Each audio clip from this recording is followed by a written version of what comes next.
Hi, Alistair Davis. Just a quick video. Some of you might remember I suggested that for student paints that go really hard on the palette, after a little while, a day or two, they go rock hard. It takes a while to get them going. And if you put fresh paint, when you put your fresh paint on a palette, if you add a couple of drops of glycerine and mix it in before you start painting, it keeps them soft. So someone has asked, somebody asked, does it work when the paint's already gone really hard? And I answered that question as no, it doesn't, but I didn't really know, so I thought I'd give it a go. So what I did, I got some really hard paint. This is like what my students use, and so I use student paints for the reason that they're not as expensive as artist quality paints by any stretch of imagination. And so what I did was I sprayed them with water, put some water on them just to get them going, and then added about 3 drops of glycerine and tried to mix them up a little bit, but obviously they were really hard, and so they were taking some time to get working. So I left them with some cling film over the top, and these originally was really hard, you know, they were like that, but as you can probably see now,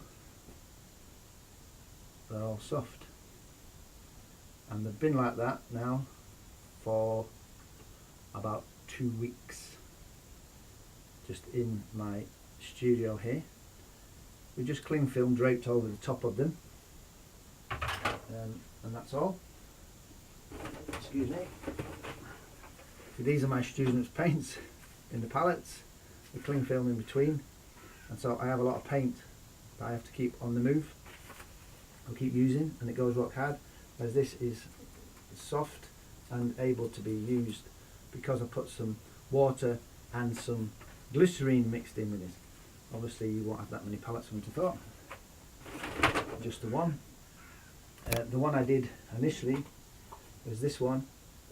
They were fresh paint mixed in, having glycerine mixed in, and this was about a month ago, I think.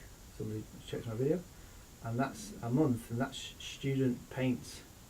That's student paints, and as you can see, for a month or more, with glycerine in, depending on how much glycerine you put in, depends on how soft they are, they stayed soft. The 2 on the end here are student artist paints, and they're the same as the artist quality paints, and as far as I know, it doesn't affect any of your paint work. I've not noticed any difference, so maybe that's useful to know, to buy student quality paints when you get like a 21mm tube of student paint for half the price of a 4mm, 6mm, or whatever it is for the artist quality paint. You know, the pigment will last a lot longer than artist quality paints. 50 years, I don't think I'm going to be around anyway in that time, so it doesn't matter to me whether the pigment deteriorates on a painting they've done in 50 years time, because I ain't going to be here to answer the question if anybody wants to know why the painting's faded after 50 years. So student paints for me, I don't see the point in artist quality paints, but other people will beg to differ, but that's their business, that's their money. Student paints fine to me, they mix alright. Bit of glycerine, I even tried this thinners. It's mainly for acrylic paint, I think. I put a couple of drops of that in. I don't know if that's cheaper or dearer than glycerine, but I've done lots now with that, and I've only used that amount of glycerine, and glycerine doesn't cost much for keeping icing soft and all that. Okay, I hope that's of any use to everybody. Keep on painting. Good luck. Bye.